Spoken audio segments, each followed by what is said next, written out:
مر گئے ہیں. ہم نے یہ کہا کہ مذہبی جنگ شروع ہو جائے گی. CAA کا قانون ہے, ہیئرنگ نہیں ہوتی. کہ ہم نے کہا کہ مذہبی جنگ شروع ہو جائے گی. UAPA میں ڈال کر ہم کو سڑایا جاتا ہے کہ ہم نے جملہ کہا کہ مذہبی جنگ شروع ہو جائے گی.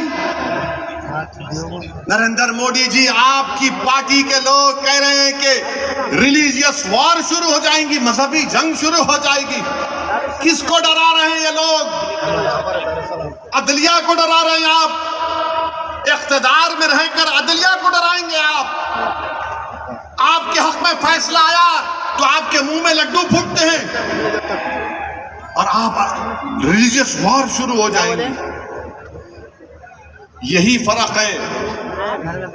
ہم بھارت کے ان محبان بھارت میں جس میں ہندو مسلمان بھی ہے, ہم جب ہماری مرضی کے خلاف بھی فیصلہ آتا ہے ہم اس کو قبول کرتے ہیں.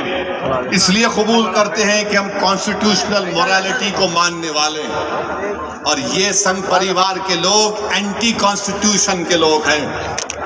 یہ سمویدھان کو تو مانتے مگر اس کو سبسکرائب نہیں کرتے ہیں. یہ فرق ہے بھارت کے اصلی ناگرک میں اور ان لوگوں میں جو نیشنلزم کے جھوٹے دعوے کرتے ہیں اور کہتے ہیں کہ ریلیجیس وار, جو کہتے ہیں کہ اگر کورٹ قانون بنائے گا تو پارلیمنٹ کو بند کر دو. ارے اگر تم پارلیمنٹ میں بیٹھ کر اپنی عددی طاقت کی بنیاد پر مجھے مٹانے کا قانون سمویدھان کے خلاف بناؤ گے تو میرے پاس چارہ کیا بچتا ہے کہ میں عوام میں جاؤں گا اور پھر کورٹ کو جاؤں گا. ہم کورٹ کو گئے, عوام میں بھی جا رہے ہیں. نہیں, کورٹ قانون کیسے بنائے گا؟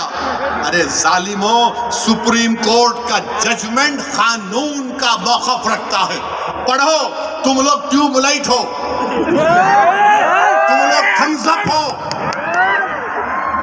تمہارے دماغ میں ایک ہی بات بیٹھا ہوا ہے, نہیں مودی ہے تو خدا ہے. ارے خدا تھا, ہے اور رہے گا اسی کا نام. آئین ہے اور رہے گا, مگر اس طرح دھمکی دینا عدالت کو. اور پھر گورنر پریزیڈنٹ کو بول رہے ہیں, ان کو بول رہے ہیں اگر نہیں کرے تو قانون بن جائے گا. ارے 142 کیا ہے پیارے؟ 142 آئین کا بنانے والا امبیڈکر ہے. امبیڈکر میں تمہارے سے زیادہ دور اندیشی تھی. آپ یہ بول رہے ہیں کیسا بنائیں, وہ کیسا بنائیں, ہم ایسا کر دیں گے. مگر میرے عزیز دوستوں اور بزرگوں, بی جے پی آئین پر ایک فراڈ کر رہی ہے اور ڈرا رہی ہے. ریلیجیس وار کی دھمکی بی جے پی دے رہی ہے. مسٹر مودی, کون ریڈیکلائز ہو چکا ہے بتاؤ آپ؟ ستا میں آپ ہیں, آپ کے لوگ ریڈیکلائز ہو چکے ہیں. اتنا ریڈیکلائز ہو چکے ہیں کہ کورٹ کو دھمکی دے رہے ہیں ریلیجیس وار ہو جائیں گے. مودی جی, اگر یہ دھمکی دینے والوں کو آپ نہیں روکیں گے دیش کمزور ہوگا اور دیش کبھی بھی معاف نہیں کرے گا. آج ستا اقتدار آپ کے پاس ہے, کل نہیں رہے گا انشاءاللہ تعالی. کل نہیں رہے گا انشاءاللہ تعالی. اب بھارت کا ہندو بھی جان چکا ہے کہ وفد کا قانون بنائے تو کیا میرے کو نوکری ملتی. ہندو جان چکا ہے کہ مسلمانوں کی نفرت کو دکھا کر, مسلمانوں کو ڈرا کر ووٹ بٹورتی آئی بی جے پی. دکھانے کے لیے کچھ نہیں ہے. 4.5-5% نوجوانوں میں بے روزگاری ہے. ان کے بے روزگاری کو دور کرنے کا کوئی پروگرام نہیں, مگر صرف مسلمانوں کو نفرت کا نشان بنا دو. تو میں ہمارے ہندو بھائیوں سے بھی اپیل کر رہا ہوں, جو آپ کے انڈومنٹ بورڈ کے لیے اچھا ہے وہ ہمارے لیے بھی اچھا ہونا چاہیے. جو سکھ گردوارہ پربندھک کمیٹی کے لیے اچھا ہے وہ ہمارے لیے بھی اچھا ہونا چاہیے. ہمارا مطالبہ صرف یہی ہے کہ ہم اپنی وقف کی جائیدادوں کی حفاظت کر سکیں. اور یہ لوگ بولتے نہیں وہ انہوں ایسا کر رہے, آج کل مجھ پر بھی انگلی اٹھا رہے ہیں. میرے بھائی, میری عمر دریافتی کی نہیں ہے اب, اور تم یاد رکھو تم جو کچھ بول رہے نا, میں سیاست دان بھی ہوں اور آدھا وکیل بھی ہوں. تو تمہارا ویڈیو ہے میرے پاس، تم کو حیدرآباد آنا پڑے گا پیارے، تم کو شاپنگ کرائیں گے. You want to see shopping? We'll show you shopping.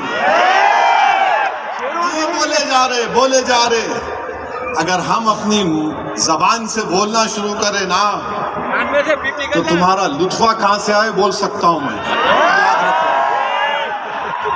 معاف کرنا علماء کرام کی موجودگی میں بول رہا ہوں. وقف کی قانون کی مخالفت کس بنیاد پر کی جا رہی ہے آپ دیکھو.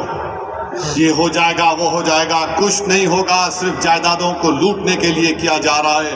تو انشاءاللہ تعالی جو پرسنل لا بورڈ کا احتجاج پورے تلنگانہ میں ہوگا، ملک میں ہوگا، اب تالکٹورا اسٹیڈیم میں بھی 22 کو ہوگا، میں ہمارے تمام سے اپیل کر رہا ہوں اس کو کامیاب کریے. آپ سے بھی اپیل کر رہا ہوں کہ ہم کو ایک لمبی لڑائی لڑنا ہے جمہوریت میں. قانونی لڑائی لڑ رہے ہمارے وکیل، اللہ ہمارے وکلاء کو سلامت رکھے، اللہ ان کو اور ہمت دے، اور اللہ ہم کو ہمت دے، اللہ ہمارے ایمان کو سلامت رکھے. یاد رکھو مسلمانوں، بغیر ایمان کے ہم ایک زندہ لاش کی طرح ہیں، بغیر مسجدوں کے ہم کچھ نہیں ہیں، بغیر جائیدادوں کے جس کا مالک اللہ اگر کوئی اور قبضہ کر لے گا تو ہم کیا جواب دیں گے رب کائنات کے سامنے. تھوڑی تکلیف اٹھانا پڑے گا. آج مغرب کی نماز پڑھتے وقت اس چادر کے نیچے کنکر ہمارے گھٹنوں کو چبا رہے تھے، اور ہم امید کر رہے تھے کہ امام صاحب جلدی نماز ختم کر لیں گے. آدھے منٹ کے لیے سوچو کہ 50,000 فلسطینی شہید ہو گئے میرے بھائی، 11 لاکھ بے گھر ہو گئے، 15,000 بچے مارے گئے، 18-17,000 کے قریب خواتین شہید ہو گئی ہیں. مگر ان کا جذبہ دیکھو، وہ کہہ رہے ہیں کہ ہم مرنے کو تیار ہیں مگر اپنے ایمان کا سودا کرنے کے لیے تیار نہیں. تو بھارت کے لوگوں تم کو مظلوموں سے آواز آ رہی ہے کہ حق کی کامیابی کے لیے، باطل کو شکست دینے کے لیے ہم 75 سال سے اپنی نسلوں کو قربان کر دیے. تم نے اور ہم نے وہ نظارے دیکھے کہ ایک ماں کہہ رہی ہے اپنے بیٹے کے کفن کے سامنے، کہہ رہی ہے کہ یا رسول اللہ صلی اللہ علیہ وسلم، میں اپنے بیٹے کو آپ کے پاس روانہ کر رہی ہوں. ہم ایک باپ کو سن رہے ہیں بولتے ہوئے اپنے بیٹے کی لاش کے سامنے کہ یا رسول اللہ صلی اللہ علیہ وسلم، جو دنیا خاموش بیٹھی ہوئی ہے آپ ان کی شفا نہیں کریں گے اچر کے میدان میں.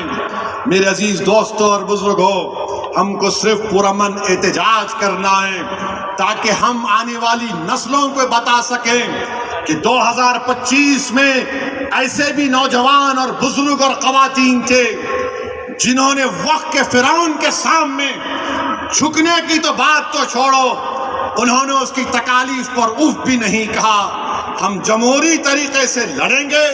ہمارے کسان بھائیوں نے ہم کو راستہ بتایا، قانون کو واپس لینا پڑے گا، جیسا کہ مسلم پرسنل لا بورڈ کا نعرہ ہے، دیش بچاؤ، سمویدھان بچاؤ، وقف بچاؤ. تو نعرہ لگاؤ، سمویدھان بچاؤ، وقف بچاؤ، سمویدھان بچاؤ، وقف بچاؤ. آپ ساتھ ہیں نا ہمارے انشاءاللہ تعالی؟